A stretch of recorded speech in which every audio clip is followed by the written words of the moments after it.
Hello everybody. So today we are going to be continuing on this bad boy. If you haven't seen the first two episodes of this build where we built the arrows and painted this bow, go check those out. But today we got everything back together, everything's painted, we got our arrows built.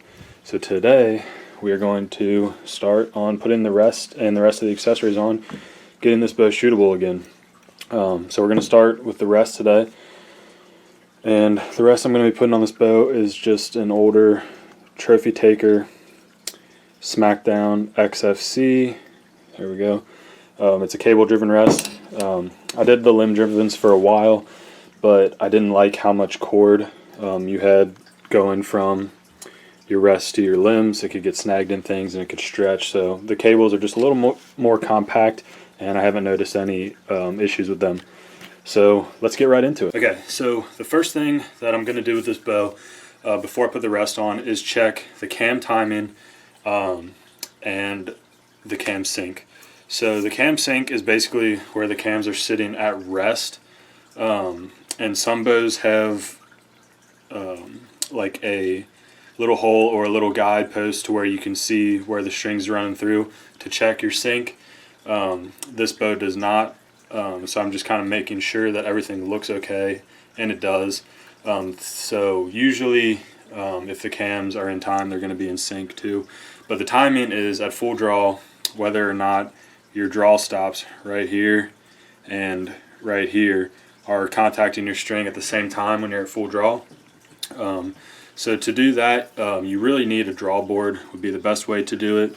I don't have my draw board made yet, so what I'm going to do is I'm just going to be drawing this bow back and just kind of feeling when I get to the back wall if there's any sponginess, and then I'm just going to hold and check, and that's how I'm going to do this today. I do need to get my draw board built up, but for now that's what we're going to do, just to make sure we're close.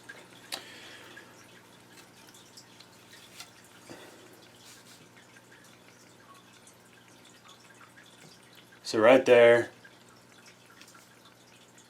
we're on our bottom draw stop, and the top one, the top draw stop has about maybe a 1/4 inch of gap, so we're going to fix that right now. So like I said, the top draw stop had about a 1/4 inch gap on it, so the bottom draw stop is hitting first, so we want those to hit as close to each other as possible. So to correct that, we're going to add some twist to this bottom cable to shorten it up a little bit to help bring that top one more in line. So we got it in the press, just got it pressed here. And then we're going to pop this cable off the bottom here, stretch it out, and then we're going to add, I think, 2 twists will get us close, and if not, we'll just come back and do it again.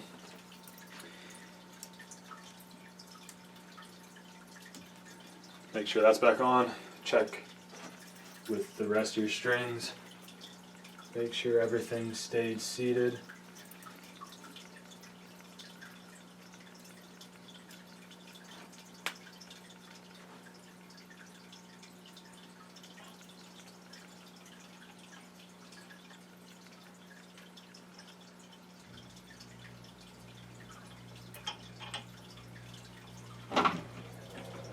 Just like that, let it out. Now we're going to check it again.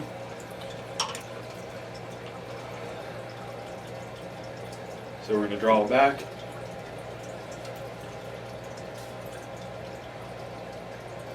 And it's closer, but the top cam is still just a little bit off. So I'm going to add one more twist, and that should get us right there. Alright, so we added some twist to our bottom end of our yoke cable, and that cleared up our cam timing. They're both hitting perfect now. There's no give in the back wall. They're rock solid, which is exactly what you want. So with that being said, we can go ahead and get our rest on there, and we can start tuning this bow finally. Alright, so we got our bow here in the press. I still have this rest bolt in here from when we painted the bow. We're going to go ahead and take that out, and once we get that out, we're going to go ahead and pop our rest on here. Get this bolt started at least. Then we can get the rest into the right position. I might have to change this later, depending on how this bow torque tunes. But for now, it's looking like, personally, I like running them a little bit closer to my riser, because I don't run super long sights.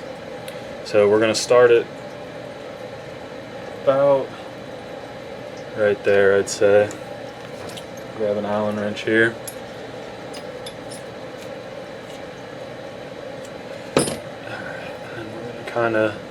I like to level, just as a starting point, kind of level the top of your rest mount on the flat edge of your riser cutout above the burger button hole where you're mounting it to. So something like that. Just make sure it's pretty level. Don't go super tight on it right now because we might have to make some adjustments. I am going to go ahead and give a little tension to this little biter screw over here. Wrong size. Alright, so let's just give this guy a little bit of tension. You don't want to over tighten these, just to where you feel a little bit of resistance, and that'll be right where it needs to be to bite into that riser, just to keep your rest from pivoting if you hit it really hard or put some kind of torque on it. Alright, let's go on to the next part. Okay, so the next thing I like to do is I take these little clip-on levels. You can get these for like $10 on Amazon. Clip it onto the string and get my bow level in the vise before I move on. And then next, I'm going to take just a pretty simple T-square, and I'm going to go ahead and clip that on. Now that I know my bow is pretty much leveled in the vise, we're going to clip this T-square on here. And we're going to have to, the one thing I'm not particularly keen on with these trophy takers is that there isn't, like the rest is down when the cable is not taut. So it makes the getting these set just a little bit more difficult. So you're gonna have to pull down on your cord to get these rests to come up.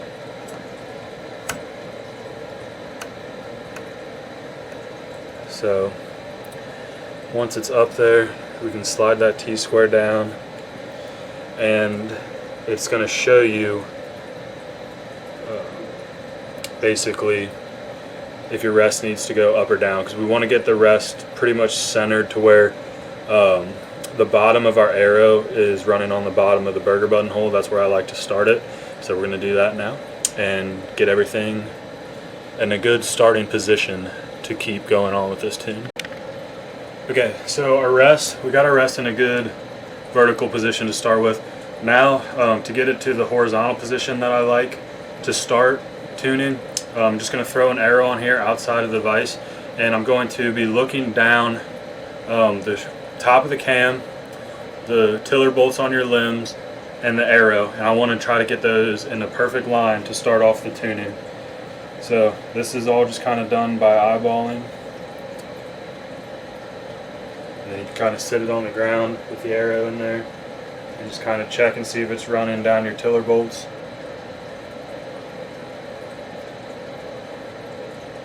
And this to me looks like it's just a little bit outside left. So I'm going to bring it back in to the right just a hair to start with, and then we're going to let the paper tell us where we need to go from there. Okay guys, for the next part we are going to need to figure out where our knock sets are going to go, and for that, with this rest, because it doesn't lock up, I have all the tension taken in this cable to where the rest is lifted, and then I'm just holding that against the handle so where it's going to stay up so I can knock this arrow.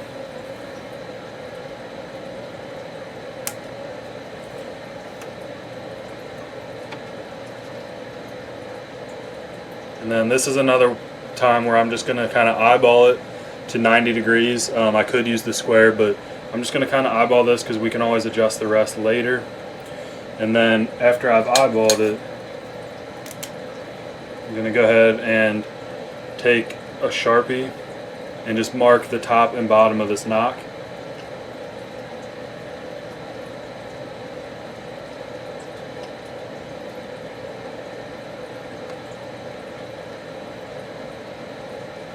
And that's going to give us a good starting point.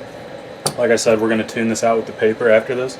Another thing you could do is put it in the press, and you could just have your arrow dangle straight down at 90 degrees, and that would get you pretty close too. So we're going to tie on a knock set next.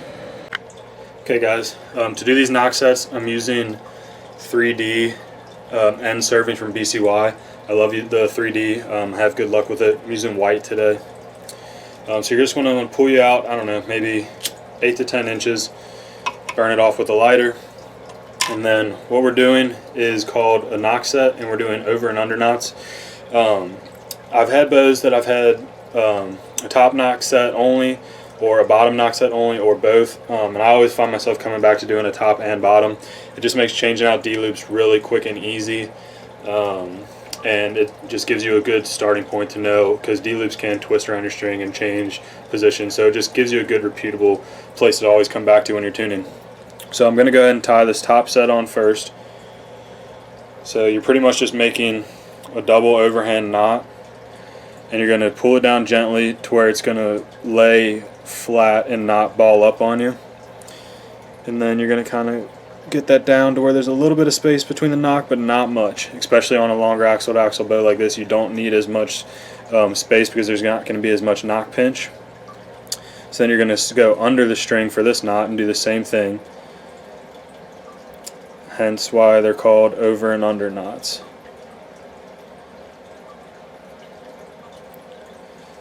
Alright, and then you're going to do the same thing, pull it slow to make sure it stays square. And you're going to want to try to make this go in a perfect uniform circle up the string to where it's not uneven at any point in your draw. So that was one on the top, one on the bottom. Now we're going to do another one on the top. I like to try to do about 6 to 8, 3 on one side and 3 on the other, or 4 on one side and 4 on the other. Make sure you're putting them tight, and you're just going to kind of stack them up against each other.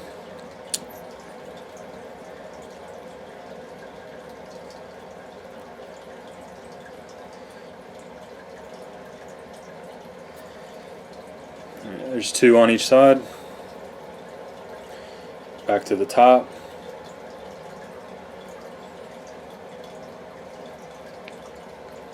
Alright, there's 3. And then we're going to do the third one on the bottom for 6. And then we'll finish it off on the top. Alright, so there's 6 total. And then to finish this off, you're going to want to do the same thing, but you're going to want to just do a single overhand knot this time, and you're going to want to try to get it to where it seats down in between the gaps of 2 of the rounds you've already done. That way it'll make it easier to burn off. Pull that real tight, and then I'm going to finish it off with one more little overhand knot, and then we're going to burn off the ends.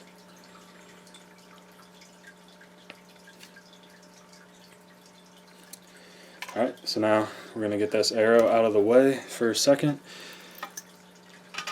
and then we're going to take and burn off all of our tag ends. Make sure your flames are going up away from your string. If you got to rotate the string to do that, go for it. So now we're just going to burn them all the way down. Just kind of press them in there.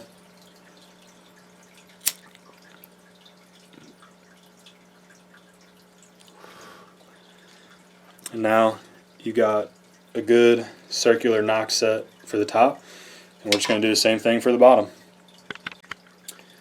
Next step, now that we got our knock set tied in, is to put on the D-loop.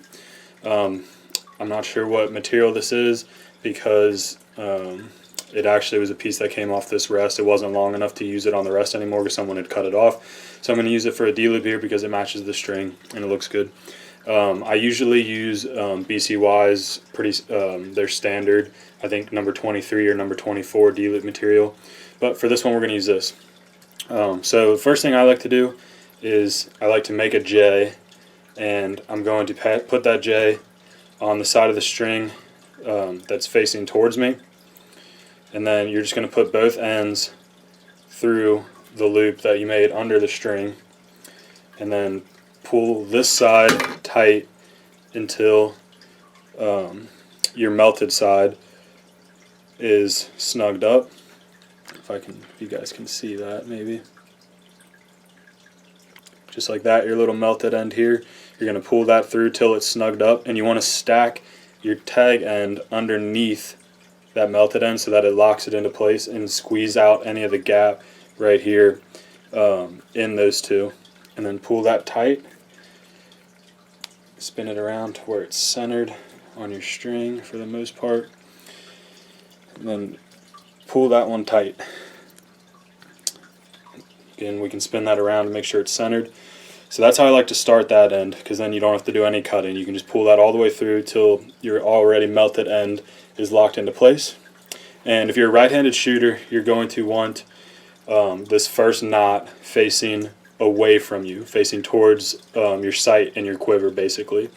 And then you're going to want the other knot to be facing towards you on the outside, towards basically if you're holding the bow to your left, because that's going to take up any of the torque you might have in your release hand when you're drawing back.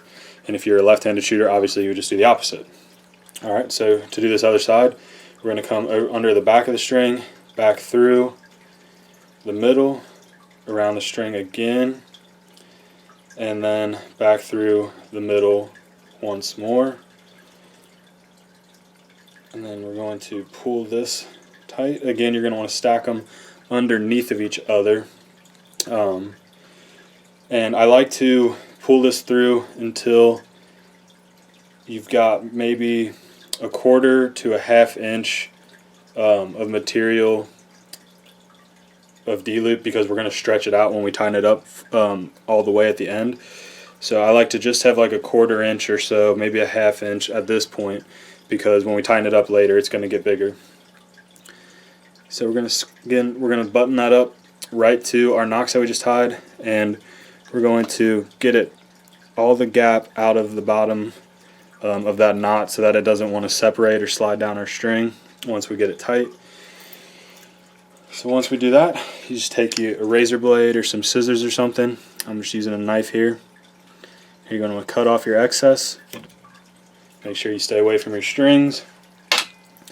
And now that you have your excess cut off, you can go ahead and kind of fluff that end of that cut that you made. And you're going to want to go flame up again and just kind of melt that down into a ball. You don't want to burn it, you just want it to melt.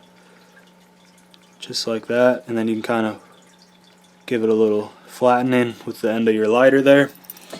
And now I'm going to go grab my D-loop pliers, which I forgot to get out. You can use just a normal set of pliers or your release or something to tug on this until it's real tight, but I do this enough that I bought myself this fancy pair of pliers. There's a bunch of different kinds, but you're basically going to want to sit this in there and then just pull. You're going to squeeze and it's going to pull that tight, and it's going to lock your D-loop down into place right there. It's going to pull everything up against each other, make sure it's all nice and locked down tight. Make sure all your gaps are in there tight. Just keep giving that as much as you can. And like I said, it got bigger, got to about the perfect length. I like about 3/4 to an inch long D-loop just to take up any hand torque that I might put on the release. It's going to help with that. And there we go. There's our D-loop. So now we can move on to the next part, which is going to be running our rest cord into our cable. Alright, so now we're ready to put our rest cable through our rest cord through our cable. First thing I'm going to do is I'm going to take and just kind of like what we do the D-loop, fluff this end and give us a nice little ball in there just so we don't fray anything or pull anything out.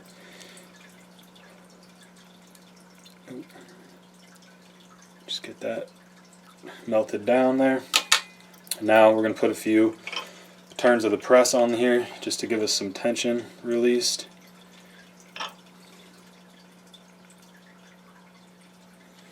And then we're going to go ahead and split our string here.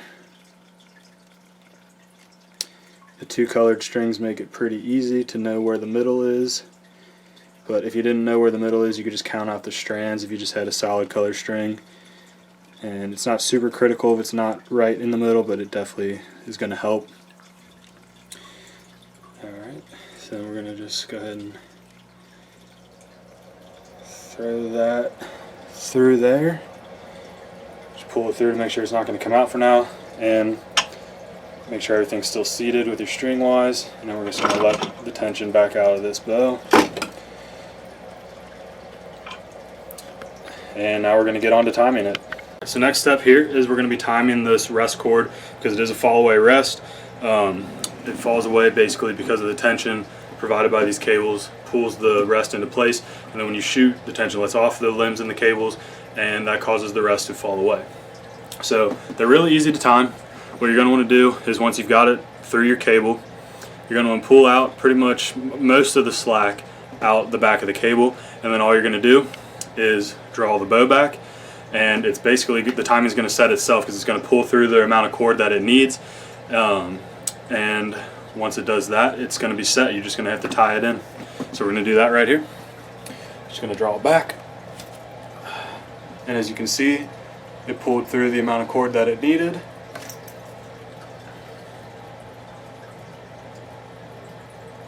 And then we've got the right amount of cord here. We're just going to cut that off, burn the end, and then we're going to serve up to it to hold it in place. So now we've got our timing cord pulled through here. We've got it timed, and we've got it cut and burnt on the end. Now we're just going to take some serving, and we're going to serve above it so that it doesn't slide up or anything. I might serve below it too. Sometimes I do both, but you definitely want to do above it just so it doesn't slide up. And then you can know if you're having timing issues, if it moved at all. And for this, I'm just going to do some half hitch knots, if we can talk. So you're basically just going to take a loop, lay it under the string like so, and you're going to put both ends through that loop, and you're just going to slide it down without moving. You don't want to be moving where your rest is at for the timing, and you're just going to stack a couple half hitches up right against that, so that way when it pulls up, it's going to hit those every time and it's going to stop in the same spot. You don't want to pull these too tight because they can get super tight around your string and they can cut it actually. So you're going to pull them snug to where they're not going to move, but you don't want to just keep yanking on them because you could cut through a bowstring. But we'll do probably, I don't know, about 5 or 6 of these. Finish it with an overhand knot like we did before. Burn off the ends. And it'll be time to send our first arrow through paper actually. Alright, so there's 5 I think, and here's 6. Like I said, it doesn't have to be perfect number wise, it's just kind of a good reference point. We're going to throw in our overhand knot now, and again you're going to want to try to bury them in between some of the threads you already did, just so when they melt down, they're not melting down directly onto the string. Just like that. Make sure they're tight, and then finish it with one more overhand. Again guys, everything that I'm doing here is just how I've come to do it and what's worked for me. There's better ways to do everything, so keep that in mind. My way is not going to work perfect for you, but it works for me. Again, spin your string. Don't want to be burning any strings and cables when you've come this far. Squeeze those in. Now you're served perfectly above your rest cord. I may go back later after I start tuning this bow and serve up above it too before I go hunting, but for now that's going to work perfect. Alrighty, so the one thing I like to do before I'm gonna go and start paper tuning is I want to put my stabilizers and my sight on there at least, because I want most of the weight that's gonna be on the bow when I'm shooting the bow to be on there, because that can affect my hand torque, different things like that, which will affect my paper tune. So like I said, when we made the arrows, we made this one here without any fletchings or anything to do this bear shaft tune on this paper, because if we can paper tune a bear shaft, anything with fletchings is just going to fly that much better. So let's get right into it. Alright guys, this is going to be the first time I've shot this bow since I got it, so let's hope it goes well. Alright, yep, you can feel all 82 pounds of that.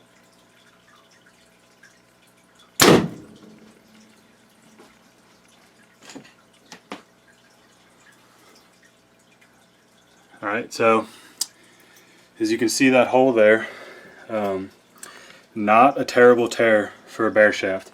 It's a lot less than I was expecting, so that's a good thing. That means we're going to be able to get out really quick.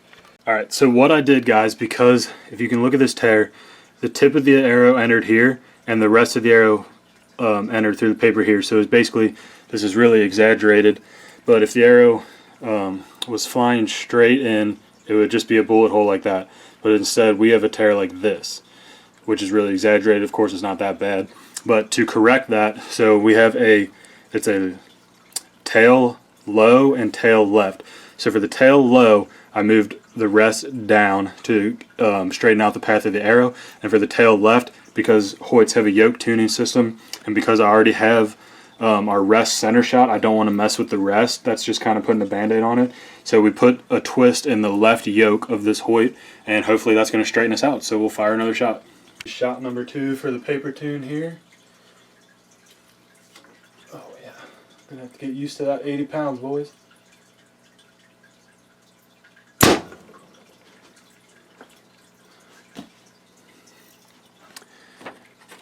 Okay, so we got a little bit better there. It's still a little bit tail low and a little bit tail left, it looks like, but it got better. So we're going to do the same thing we just did, just a little bit more, and hopefully it gets to that perfect bullet hole we're looking for. Okay guys, we made the same adjustments that we made before. We lowered our rest just a bit, and then we added some twist to our left cable. And hopefully this is going to put us right on the money here for the third shot of our paper tune, and again the 80-pound bow. Alright, let's see here. Alright, keeps getting better. And remember guys, this is a bear shaft, so if we can bear shaft tune it this well, then the fletchings are just going to fly absolutely perfect. So again, we're getting smaller and smaller tears here. It's still doing the same thing, just a little bit low left. So we're going to adjust it one more time, and hopefully that'll put us right on the money. Okay guys, fourth shot coming here. Let's hope this is the last one.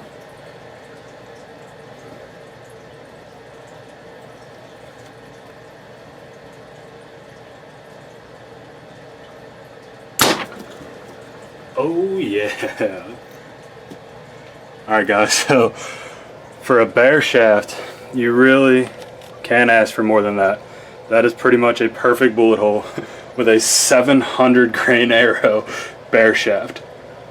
I'm very happy right now. So there you go. Bow is pretty much set up at this point. Now all that's left to do really is to sight it in and get our peep sight in, and this bow is ready to rock, guys. I cannot believe that 700 grain arrow tuned that well bear shaft. I mean, that's literally nothing. That took 4 shots to bear shaft tune a 700 grain arrow out of an 80-pound turbo HOYT.